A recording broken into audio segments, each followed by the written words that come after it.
इसके पहले कि दैत्य गुरु शुक्राचार्य इसे संजीवनी मंत्र से पुनर्जीवित कर दे, मैं इसे भी इसके पिता की भांति जलाकर राख कर दूंगा।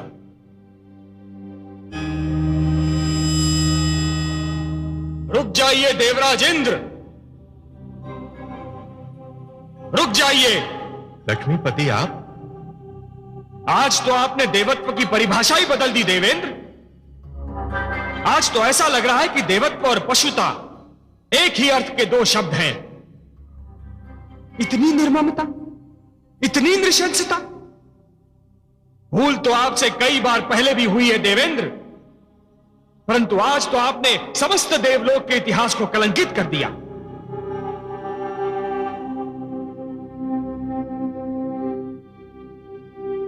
आपकी इस क्रिया ने देवत्व का सिर झुका दिया है देवेंद्र। यह क्रिया नहीं है सर्वेश्वर, प्रतिक्रिया है। दुष्ट विरोचन ने जो किया, हमने उसी का प्रत्युत्तर दिया है। और क्या किया दुष्ट विरोचन ने? उस अधम ने तो हमारी पूजा बंद करवा दी थी। आप तो देवता हैं, आपको तो यह ज्ञात होना चाहिए देवराजेंद्र कि पूजा किसी के प्रति स्नेह और श्रद्धा की ऐसी भावना है जो यदि मन में जन्म ले तो कोई उसे दबा नहीं सकता, परंतु यदि मन में जन्म ना ले तो कोई उसे उत्पन्न भी नहीं कर सकता। परंतु हे पद्मनाभ, हमारी पूजा तो न जाने कब से निरंतर होती चली आ रही है। यज्ञ में समिधा डालते हुए नाम लेने को आप पूजा कहते हैं देवराजेंद्र? चरणों में फूल चढ़ाने को आप पूजा कहते हैं देवराजेंद्र? हाथ जोड़कर शीश नवाने को आप पूजा मानते हैं? नहीं देवेंद्र, यह पूजा नहीं है। पूजा तो दिखावा ना करने का दूसरा नाम है। अच्छे विचार हैं पूजा, अच्छे कर्म हैं पूजा, दूसरों की सेवा और परोपकार का दूसरा नाम है पूजा। केवल अपने लिए नहीं, अपने चहुं ओर बसे हुए संसार के लिए जीना, यह है पूजा। किसी और की पीड़ा में तड़प उठना है पूजा। पर मुझे खेद है देवराजेंद्र कि आप पूजा, पूज्य और पुजारी के अर्थ को ही भुला बैठे। और इसीलिए है देवराजेंद्र, जिस प्रकार अपने मार्ग में चट्टान को खड़ा पाकर नदी की धारा अपनी दिशा को बदल लेती है, उसी प्रकार आपके इस अहंकार को देखकर मैं भी आपसे अपना मुख मोड़ रहा हूं। हे सर्वेश्वर, ऐसा मत कहिए। आप में रहे तो हम मानव से भी अधिक शक्तिहीन हो जाएंगे।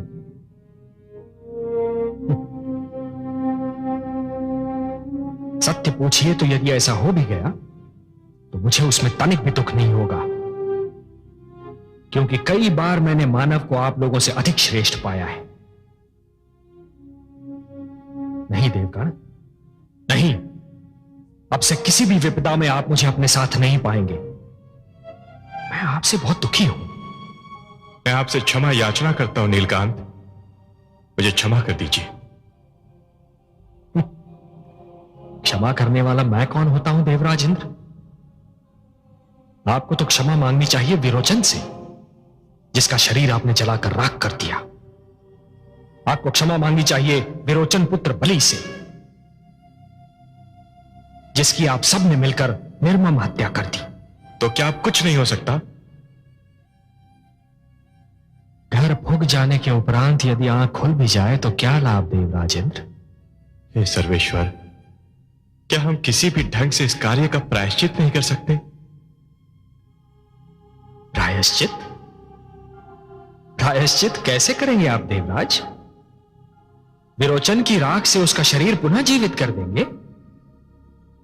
ये जो रक्त पड़ा है भूमि पर, ये बलि के शरीर को लौटा देंगे? आप लोगों ने प्रायश्चित के लिए तो कोई स्थान शेष ही नहीं छोड़ा। मैं बहुत लज्जित हूं लक्ष्मीपति। आपकी लज्जा किसी काम की नहीं देवराजेंद्र। आपके माथे का पसीना बलि की रगों में दौड़ता हुआ रक्त पुनः नहीं बन सकता।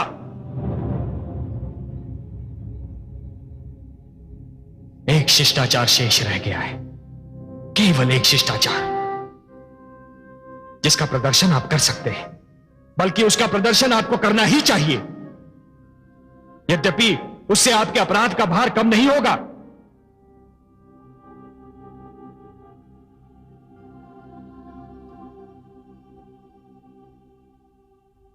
आज्ञा दे जनार्दन।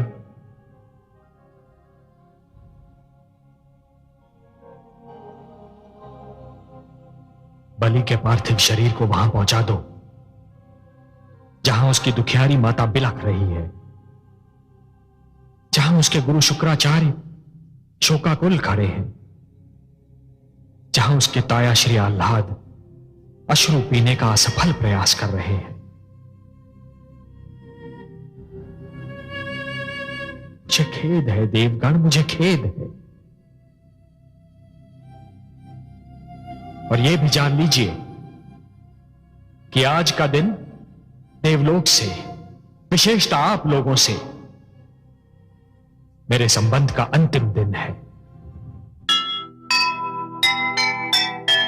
कभी न ऐसा काम कर जो करके पछताए, गया समय जो हाथ से पलट के फिर ना आए। स्वार्थ, लोभ, उत्तेजना, हिंसा, क्रोध, अभिमान है सब मेरी शांति के, रहे सदा ये ध्यान, रहे सदा ये ध्यान।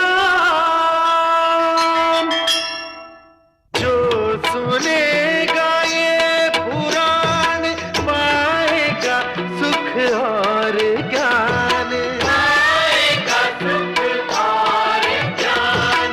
कर्म को ही धर्म जान, प्रेम की तू छेड़तान, प्रेम की तू छेड़तान। बीते युग बता रहे हैं, बीते युग बता रहे हैं, सत्य पथ पे